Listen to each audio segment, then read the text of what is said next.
شعر زیبایی از شاعر وارسته و فریخته کشورمان نجیب سمی را برایتان برگزیدم که امید طرف توجهتان قرار گیرد. همیش بهانه یک عمر انتظار منی، همیش بهانه یک عمر انتظار منی. ترانه های دلانگیز اربهار منی. نیامدی و بهارم خزان خزان شد و رفت، دلیل سرزنش عشق بیقرار منی.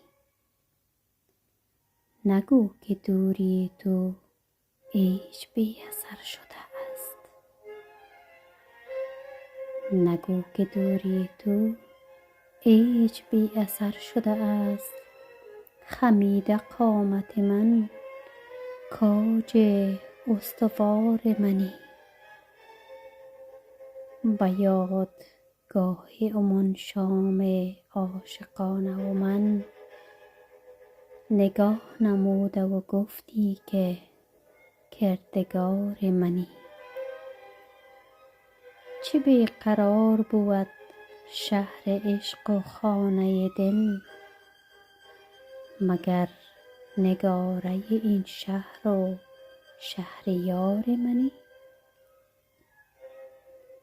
منم چو سایل آرام و در دلم صد جوش، تو آن زلالی پر از فیض آبشار منی. بیا بخوان تو نگاه های پرنیاز مرا،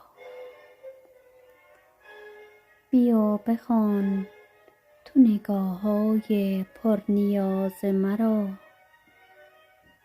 بگو که عاشق چشمان پرخمار منی. ببر شمیم خوشت را چنان به بستر من، تو آن ترنم عشق ماندگار منی. همیش بهانه یک عمر انتظار منی. ترانه های دلانگیز اربهار